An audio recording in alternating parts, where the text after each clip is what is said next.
Hello बच्चों, कैसे हो आप सब। आज हम चैप्टर 8 कंपेयरिंग क्वांटिटीज़, इसमें हम इंटरेस्ट से रिलेटेड क्वेश्चन करेंगे। कंपाउंड इंटरेस्ट आपने प्रीवियस क्लासेस में सिंपल इंटरेस्ट निकाला होगा। इस बार हम 8th क्लास में कंपाउंड इंटरेस्ट निकालेंगे। पहले तो इंटरेस्ट होता क्या है। इंटरेस्ट क्या होता है? जो extra money paid by institution like bank और पोस्ट ऑफिस। सपोज़ हम बैंक में कुछ पैसे जमा कराते हैं 5 साल के लिए, तो जितने हमने जमा कराए हैं उससे हमें कुछ एक्स्ट्रा मिलते हैं। उन एक्स्ट्रा पैसों को हम क्या बोलते हैं? इंटरेस्ट। ठीक है, ये तो हमने जमा कराते हुए हमें मिला। कभी कभार हम बैंक से लोन लेते हैं, तब हम बैंक को एक्स्ट्रा पैसे देते हैं, तो वो उस एक्स्ट्रा को भी हम क्या बोलते हैं? इंटरेस्ट। और वो जो इंटरेस्ट जो प्रीवियस ईयर से कैलकुलेट होता है उसको हम क्या बोलते हैं? Compound interest. ठीक है, तो कंपाउंड इंटरेस्ट निकालने का फॉर्मूला है, पहले हम अमाउंट निकालेंगे जो हमें बैंक ने लोन दिया है, उस पर हमें उसको बैंक को कितना अमाउंट वापस करना है, हम वो अमाउंट निकालेंगे। तो अमाउंट क्या फॉर्मूला क्या होता है? A is equal to P 1+R/100 n. A होता है अमाउंट, पी होता है हमारा प्रिंसिपल, सम कितना सम बैंक ने हमें दिया है, आर मतलब कितना रेट, आर क्या होता है? रेट, और एन मतलब टाइम पीरियड, कितने साल के लिए हमने वो अमाउंट लिया है। ठीक है, और कंपाउंड इंटरेस्ट कैसे निकालते हैं? अमाउंट में से वो प्रिंसिपल, वो सम मनी को माइनस करके, मतलब इतना हमने उसको बैंक को इंटरेस्ट के तौर पे हमने बैंक को दिया है, अमाउंट में से प्रिंसिपल सम को माइनस करके। कभी कभार क्वेश्चन में पूछा जाता है इंटरेस्ट निकालना है हाफ ईयरली, तो जब भी हाफ ईयरली आएगा आपको ये याद रखना है कि R/2 हो जाएगा, मतलब R/200 हो जाएगा, और जो n था वो हमारा क्या हो जाएगा? 2n। ये कब होगा? जब हाफ ईयरली होगा, जब हम आपको इंटरेस्ट कैसे निकालना होगा? Half yearly. तो फॉर्मूले में कुछ चेंज हो जाएंगे, R/200 हो जाएगा और n की जगह क्या हो जाएगा? 2n। तो इसी से रिलेटेड हम कुछ क्वेश्चंस करते हैं। जैसे कि हमारा फर्स्ट क्वेश्चन है, calculate the amount and compound interest. मतलब हमें अमाउंट निकालना है और फिर कंपाउंड इंटरेस्ट निकालना है। तो पहला पार्ट है ₹10,800 फॉर 3 ईयर्स एट 12 पर एनम कंपाउंडेड एनुअली। तो पी हमें दे रखा है ₹1,800, एन मतलब टाइम पीरियड हमें दे रखा है 3 ईयर, और रेट है हमारा 12 तो इसको हम नॉर्मल फ्रैक्शन में निकाल लेते हैं, तो ये हो जाएगा 25/2%। ठीक है, अब अमाउंट निकालने का फॉर्मूला है A is equal to P 1+R/100 N. ये आपको फॉर्मूला पहले लिखना है।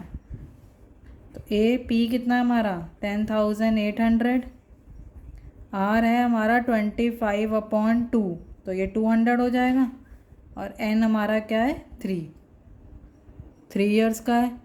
तो इसको काट लेते हैं, तो 25 1 ज़ा 25 8 ज़ा, तो 10,800। इसमें कुछ कैलकुलेशंस आएंगी बहुत लंबी लंबी, तो आपको कैलकुलेशंस अच्छे से करनी है। 10,800, तो ये क्या हो गया? 9/8 की पावर 3। तो 10,800 मल्टीप्लाई 9/8 मल्टीप्लाई 9/8 मल्टीप्लाई 9/8।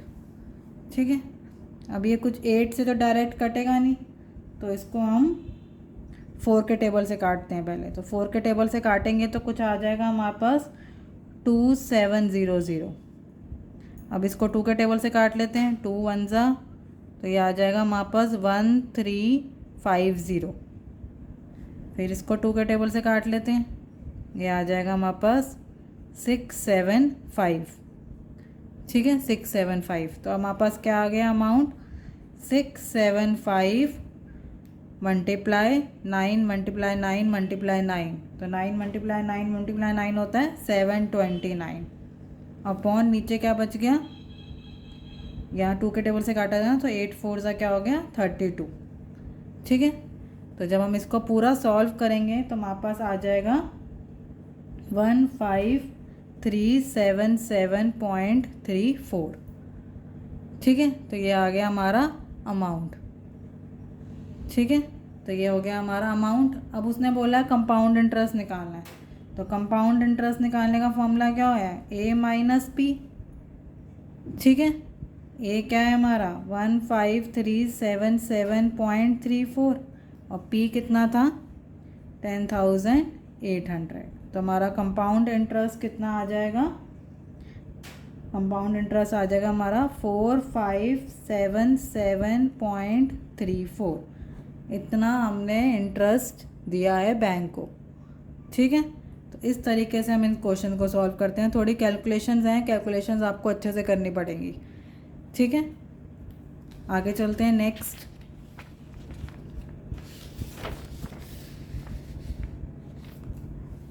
क्या है, ₹62,500 फॉर 1.5 ईयर एट 8% पर एनम कंपाउंडेड हाफ ईयरली। तो मैंने आपको स्टार्टिंग में बताया था भी हाफ ईयरली का फॉर्मूला क्या होता है, आर हमारा क्या हो जाता है R/2 और ईयरली ईयर क्या हो जाते हैं, डबल हो जाते हैं। तो आर हमारा 8 है पर एनम, तो R/2 हो जाएगा, तो ये हो जाएगा 4% हाफ ईयरली।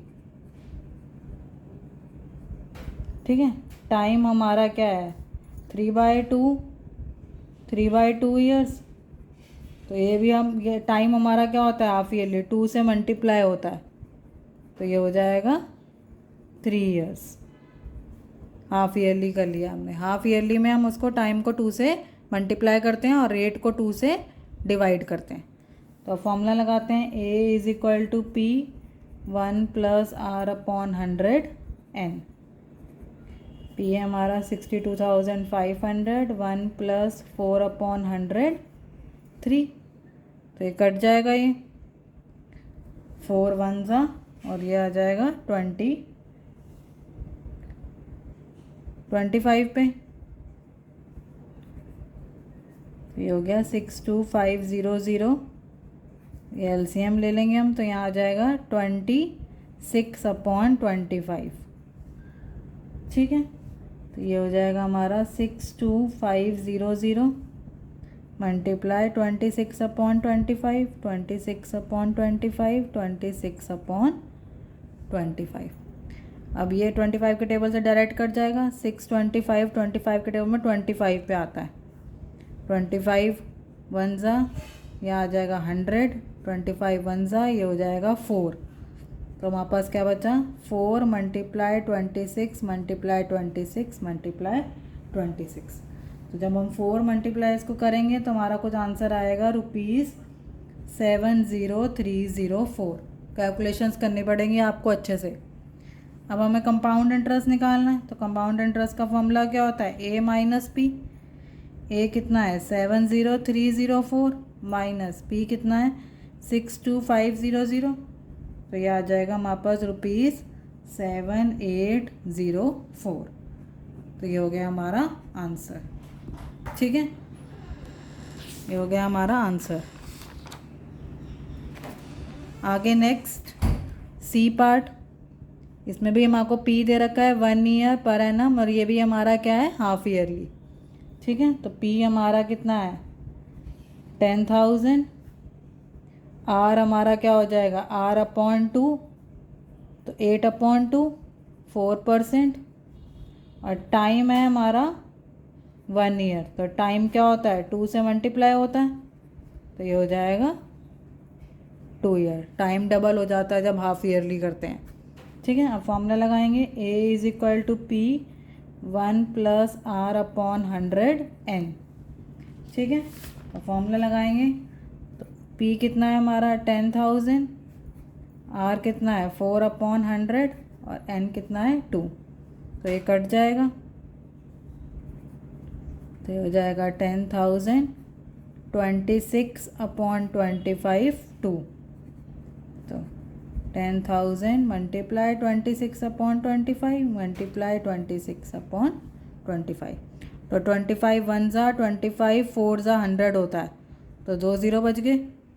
और जब 25 को 400 से डिवाइड करेंगे तो 400 जाएगा 16 पे, तो ये हो जाएगा 16 मल्टीप्लाई 26 मल्टीप्लाई 26। जब 16 को 26 और 26 से मल्टीप्लाई करेंगे तो हमारे पास आ जाएगा 10,816। ये हो गया हमारा अमाउंट। हमने निकालना है, कंपाउंड इंटरेस्ट भी निकालना है, तो ए माइनस पी फॉर्मूला लगाएंगे। तो 10,816 माइनस 10,000 तो कितना आ जाएगा, ₹816। तो ये हो गया हमारा इंटरेस्ट। ठीक है, इस तरीके से हम इस क्वेश्चन को करेंगे। आगे चलते हैं।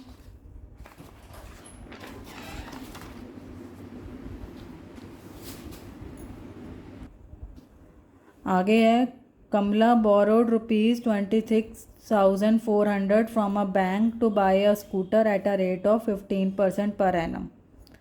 What amount will she pay at the end of 2 years and 4 months to clear the loan? तो पहले हमें क्या क्या दे रखा है, P दे रखा है हमें ₹26,400, इतना उसने अकाउंट बैंक से बोरो किया है। रेट हमारा है 15%। ठीक है, ईयरली बोला है तो ये ऐसे का ऐसे ही रहेगा। और N हो गया हमारा 2 year 4 months, तो ईयर तो ऐसे का ऐसे ही रहेगा। और 4 मंथ को ईयर में करने में कन्वर्ट क्या कर देंगे, तो 4/12। ठीक है, मंथ से ईयर में करने के लिए क्या कर देंगे, 4/12। तो ये हो जाएगा 2 year 1/3 मंथ, कट जाएगा ये, 4 1 ज़ा 4 3 ज़ा, तो ये हो जाएगा 2 1/3 ईयर। ठीक है, अब ये 2 1/3 सॉल्व करना मुश्किल हो जाएगा, तो पहले 2 ईयर हम कंपाउंड इंटरेस्ट से सॉल्व करेंगे और फिर 1/3 ईयर हम सिंपल इंटरेस्ट से सॉल्व करेंगे। इस तरह से फ्रैक्शन वाले क्वेश्चन सॉल्व होते हैं। तो ये हो गया 2 1/3 ईयर्स। ठीक है, तो अब हम सॉल्व करना शुरू करते हैं। तो अमाउंट क्या हो जाएगा, P1 + R/100 N। तो 26,400 1 + 15/100 2। पहले हम 2 ईयर लेते हैं यहाँ पे, तो इसको कट कर देते हैं 5 के टेबल से। तो ये हो जाएगा हमारा 26,400, 20 LCM आ गया, 20 + 3। तो 26,400 कितना आ गया, 23/20। ठीक है, इसको तो करते हैं आगे। तो ए हो जाएगा 2640 मल्टीप्लाई 23/20 मल्टीप्लाई 23/20। तो 0 से 0 कट गया, इसको 2 के टेबल से काट देते हैं, तो ये आ जाएगा 132। फिर इसको 2 के टेबल से काटेंगे तो ये हो जाएगा 66। तो अमाउंट कितना बच गया हमारे पास, 66 मल्टीप्लाई 23 मल्टीप्लाई 23। तो ये कुछ आएगा हमारे पास 34914। ठीक है, 34914। तो ये हमारा अमाउंट आ गया। अब उसने बोला है, अब हमने जो बाकी का बचा हुआ था 1/3 उसको अब हम किससे निकालेंगे, सिंपल इंटरेस्ट से। तो now this amount become principal for 1/3 years. So SI is, SI क्या हो जाएगा, P × R × T/100। Simple interest का फॉर्मूला होता है ये, P × R × T/100, आप लोगों ने पहले पढ़ा होगा। तो अब ये जो P है ये हमारा ये हो गया। ठीक है, तो क्या हो जाएगा 34914। R कितना था हमारा 15, टाइम है हमारा 1/3/100। ठीक है, तो इसको कट कर लेते हैं, 3 1 ज़ा 3 5 ज़ा 5 1 ज़ा 20 ज़ा। ठीक है, तो हमारे पास बचा 34914/20। इसको भी 2 के टेबल से कट कर लेते हैं। तो 2 के टेबल से कट करेंगे तो ये आ जाएगा हमारे पास 1747/10। तो जब सॉल्व करेंगे तो 1745.70। ठीक है, तब उसने बोला है टोटल उसने कितना पे करा है, टोटल अमाउंट कितना पे किया है। तो टोटल अमाउंट कितना हो जाएगा, पहले कितना था 34914 + 1745.70। तो टोटल अमाउंट हो जाएगा 36,659.70। तो मतलब उसने कमला ने इतने टोटल पैसे बैंक को जमा करे हैं। ठीक है, इस तरीके से हम जब भी फ्रैक्शन में होगा तो पहले आपने जो मेन पार्ट है उसको कंपाउंड इंटरेस्ट से निकालना और फ्रैक्शन पार्ट वाले को सिंपल इंटरेस्ट से निकालना है। ठीक है, आगे चलते हैं। नेक्स्ट है Fabina borrows rupees 12,500 at 12% per annum for 3 years at simple interest. Radha borrowed the same for the same period at 10% per annum compound interest. Who pays more? तो फबीना ने जो किया था वो सिंपल इंटरेस्ट से बोरो किया था और राधिका ने जो बोरो किया है वो कंपाउंड इंटरेस्ट से बोरो किया है। तो इन केस ऑफ फेबिना, पहले फेबिना का केस करते हैं। तो P कितना है ₹12,500, R है 12% और टाइम है हमारा 3 years। तो SI का फॉर्मूला होता है P into R into T upon 100। ठीक है, तो 12,500 मल्टीप्लाई 12 मल्टीप्लाई 3 अपॉन 100। तो 2 0 से 2 0 कट गए। तो 125 मल्टीप्लाई 36। तो जब इसको मल्टीप्लाई करेंगे तो रुपीज़ आ जाएगा 4,500। ठीक है, तो ये तो हो गया किसका इंटरेस्ट, किसका हो गया ये फबीना का। अब मैं करेंगे in case of Radha. Principal हमारा वही है, सम हमारा वही है 12,500। रेट हमारा चेंज हो गया 10% पर एनम और एन हमारा क्या है 3 years। ठीक है, अब कंपाउंड अमाउंट, पहले अमाउंट निकालेंगे तो अमाउंट का फॉर्मूला निकालेंगे। तो क्या फॉर्मूला होता है A is equal to P 1 + R upon 100 N। A कितना है, A निकालना है, ये कितना है 12,500, R कितना है 10 अपॉन 100 और ये हो जाएगा 3। तो इसको 1 जा और ये 10 जा, तो इसको सॉल्व करेंगे एलसीएम लेके तो ये आ जाएगा 11 अपॉन 10 की पावर 3। तो इसको अगर हम करते हैं, खोलते हैं ब्रैकेट, 11 अपॉन 10, 11 अपॉन 10, 11 अपॉन 10। ठीक है, तो 0 से 0, ये 0 से 0, इसको काट देते हैं किसके टेबल से, 5 के टेबल से। तो यहाँ आ जाएगा 25। तो हमारे पास आ गया 25 मल्टीप्लाई 11 मल्टीप्लाई 11 मल्टीप्लाई 11 अपॉन 2। तो जब इसको करेंगे तो ये हो जाएगा 25 मल्टीप्लाई 1331 अपॉन 2। जब इसको पूरा सॉल्व करेंगे तो ये आ जाएगा हमारे पास ₹16637.50। ठीक है, आगे आप कंपाउंड इंटरेस्ट कैसे निकालेंगे, A माइनस P। तो 16637.50 माइनस 12500, तो ये आ जाएगा हमारा ₹4137.50। अब उसने क्वेश्चन में पूछा हु पेज मोर, किसने ज़्यादा पे किया है। ठीक है, तो उसने कितना पे किया था फेबिना ने 4,500 और इसने कितना पे किया है राधा ने 4,137। तो वो पेज मोर, फेबिनास पे मोर। फेबिना पेज मोर, कितना मोर पे किया है 4,500 माइनस 4137.50, तो ये कुछ आ जाएगा 362.50। मतलब उसने 362 रुपीज़ ज़्यादा पे करे हैं। तो इस तरीके से हम इन क्वेश्चंस को सॉल्व करेंगे। कंपाउंड इंटरेस्ट के क्वेश्चंस में कैलकुलेशंस होती हैं, आपको कैलकुलेशंस अच्छे से करनी है। मेथड मैंने आपको सिखा दिया कैसे कैसे करना है, सॉल्यूशन मैंने आपको दे दिया समझा के। आई होप आपको समझ में आया होगा। Thank you so much for watching.